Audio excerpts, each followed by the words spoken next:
তো বন্ধুরা আজকে আমি বানিয়েছি আমের ঝুরি আচার। তো দেখতেই পাচ্ছেন বন্ধুরা আচারটা কত সুন্দর হয়েছে। আর এটা আপনারা 1 বছর ধরে রেখেও খেতে পারেন, কিচ্ছু হবে না। আর এটা দারুণ টেস্টি হয়। আর এটা বানানোর জন্য কোনো ঝামেলা ছাড়াই এটা বানানো যায়, আর তেল ছাড়াই এটা বানিয়েছি।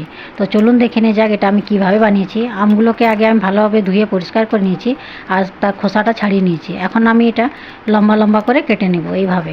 তো দেখুন আমি এটা কীভাবে কাটছি। তো এইভাবে লম্বা লম্বা করে আপনারাও কেটে নেবেন। তো দেখুন আমার সবগুলো কাটা হয়ে গেল। দেখুন আমি সবগুলো কেটে নিয়েছি।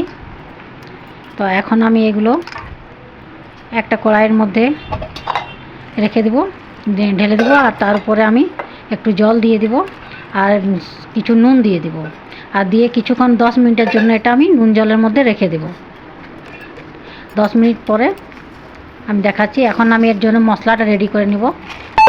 মশলাটার জন্য আমি একটা ফ্রাইং প্যানে কিছু 5 ফোড়ন, শুকনো লঙ্কা, জিরে আর মরি আর গোলমরিচ এগুলো একটু ভেজে নেব। ভেজে এটা আমি শিল নোড়ার মধ্যে গুঁড়ো করে নেব। এখন আমার আমটা 10 মিনিট হয়ে গেছে। এখন আমি এটা ভালোভাবে নুন জলটা ধুয়ে জলটা ঝরিয়ে নেব, যেমন একটুও জল না থাকে। পুরো শুকনো একটু শুকনো শুকনো করে নেব। তারপরে সেই কড়াইয়ের মধ্যে দিয়ে আমি যতটা চিনি লাগবে হিসাবে চিনি দিয়ে কিছুক্ষণের জন্য রেখে দেব।